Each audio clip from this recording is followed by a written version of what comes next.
సంగారెడ్డి జిల్లాలో విద్యార్థులకు పెను ప్రమాదం తప్పింది. లింగంపల్లిలో బాలుర గురుకుల హాస్టల్ భవనం కూలింది.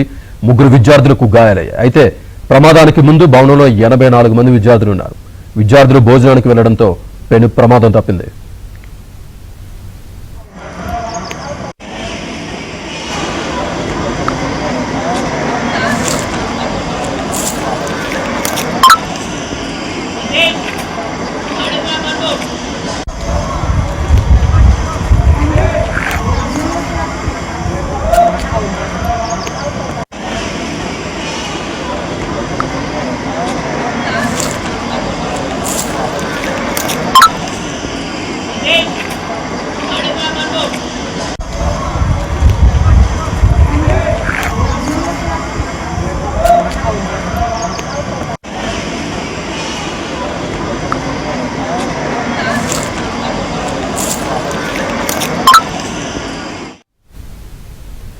ఇక హాస్టల్ భవనం కుప్పకూలడంపై పూర్తి సమాచారాన్ని మా కరెస్పాండెంట్ పరశురామ్ అందిస్తారు. పరశురామ్, ఉన్నతాధికారులు అక్కడికి చేరుకున్నారా? ప్రస్తుతం అక్కడ తాజా పరిస్థితి ఏంటి?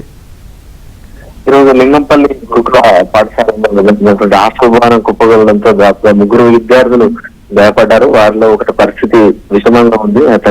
వాళ్ళని జైరాబాద్ ఆసుపత్రి తరలించి చికిత్స ఇస్తున్నారు. అయితే ప్రమాదం జరిగిన తర్వాత ఈ విషయం మంత్రి దామోదర్ రాజనాథ్ దృష్టికి వెళ్లడంతో ఆయన జిల్లా అధికారులను ఆదేశించి సహాయ చర్యలు వేగంగా చేపట్టాలని ఆదేశించడం జరిగింది. దాంతో జిల్లా కలెక్టర్ ప్రాధాన్యత, అదేవిధంగా ఎస్పీ, డిఓ, మిగతా వైద్యాధికారులు కూడా అక్కడికి చేరుకుని పరిస్థితిని సమీక్షిస్తున్నారు.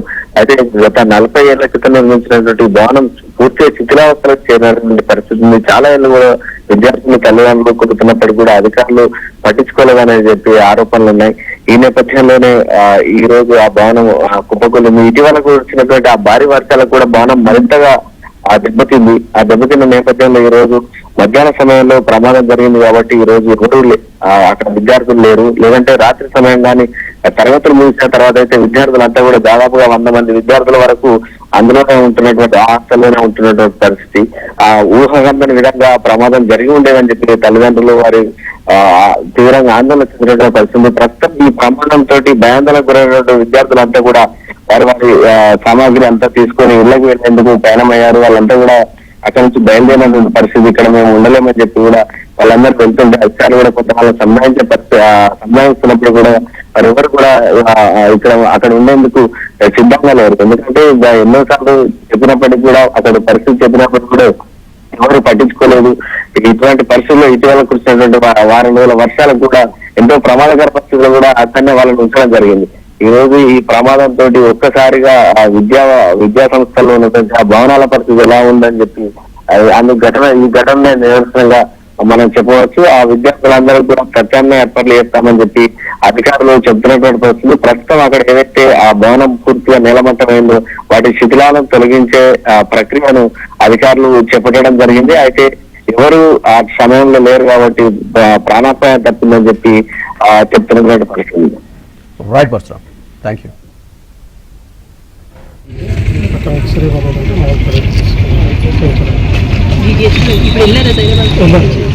మేము కూడా కలిసి వస్తున్నాం మేడం. బాగానే చెప్తున్నాను. ఒక అబ్బాయికి కొంచెం 3 స్టిచెస్ పడ్డాయి. అబ్బాయి చిన్న ఇక్కడ ఉంది, ఇక్కడ వస్తున్నాను.